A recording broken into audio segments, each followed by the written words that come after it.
This is Andi Purewal for Boxing Social in association with Betfred, and I'm joined by Montana Love here in Las Vegas. Montana, firstly, how have you been?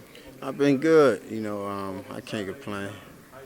It's good to hear. Now, obviously, you return onto the undercard of pound-for-pound superstar Sal Canelo Alvarez on Saturday night, facing Gabriel Valenzuela. Montana, firstly, just talk to me about your fight. What do you know about Valenzuela?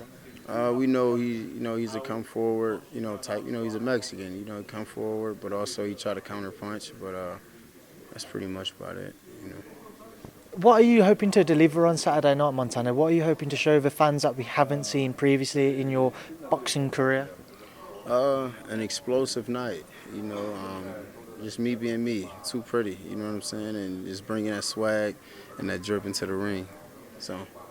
Montana, when you signed with Eddie and Matchroom, Eddie kind of sang your praises about the talent you possess, and he was hopeful that across the zone you'd be able to show that. How much do you feel we've seen so far in your one outing on the Matchroom platform?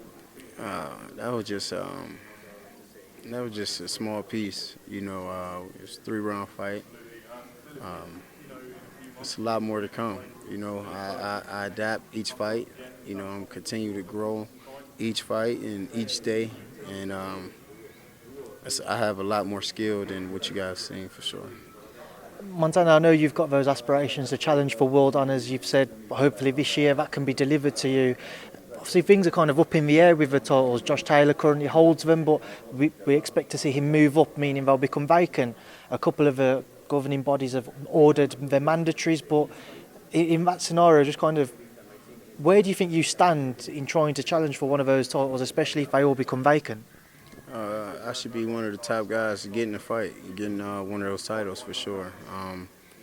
Eddie, I trust my team. I trust Matchroom, I trust Eddie, and I let them handle that part. And whatever they put in front of me, I'm gonna knock them down.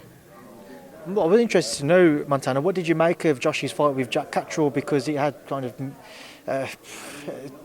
a mixed review, shall we say, and a lot of people felt Jack had done enough to be successful in that fight. I'm sure you've watched it, so what did you make of it? Honestly, I haven't watched it. Maybe not then. Yeah, I haven't watched it. I've been saying I was going to get to it and check it out, but I haven't had a chance to really check it out. I've seen highlights, and for what I've seen, it was a good fight. I hear that, Catterall actually won that fight, and, I don't know. I just mind my business, you hear me? I know you mind your business, but provided Saturday goes to plan, whether it be for a vacant title, if Josh is to vacate and move up, or somebody else in the division, is there anybody you look at in particular now and you want to pit your skills against them, you want to challenge in the ring? Honestly, Josh Taylor probably the only one. He's southpaw, he's slick, and he like to fight, so I definitely like to see, us rumble. I feel like that'd be a good one. But other than that, not really. I feel like I'm going to be the big dog of the 140 weight class. I'm going to be the face of it, the cash cow in that weight class. I know previously you've been asked about Gervonta Davis. He's facing Rolly Romero soon. Just your thoughts on that fight? I think Tank definitely should edge it. He should definitely have that fight. But good luck to him, Tank, by all accounts, becomes a free agent after that one. Will you be pushing Eddie for that? Will you be saying to him, listen, we've got something to settle there, that could be a massive fight, get it over the line for me? Yeah, absolutely. That's a fight I've been calling for years, you know what I'm saying? I mean, I definitely love to have that fight, you know what I'm saying? But I don't think they'd take that fight. Why do you think they wouldn't take that fight? I think he knows it's best to just stay at 35. He got a good thing going down there, you know what I mean? So, but yeah, I definitely push Eddie for that fight for sure. And just two other questions from me. Firstly, as we said, on this Canelo Bivol undercard, what are your thoughts on that main event? I feel like Canelo is the way more experienced fighter, skilled fighter. He great hand speed, great power, great defense. He's in his prime right now. I feel like Canelo gonna do what he's supposed to. We saw some comments this week that Canelo has said to Eddie he would face Alexander Usyk 1 pound over the cruiserweight limit. Alexander said he'd drop down to the cruiserweight limit to face Canelo. What would be your thoughts if we ever saw the pair of them share the ring? Hey, that'd be crazy. That'd be massive. But I still go with Canelo.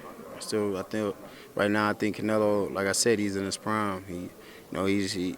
He's focused. He's locked in. He's still hungry. Like he just starting. You know what I mean? So that's the most important thing. Like he's not out partying or kicking it. Like after he fight, he back in the gym. So yeah, and he's steady. He's getting better and better each fight. So definitely, I think Canelo.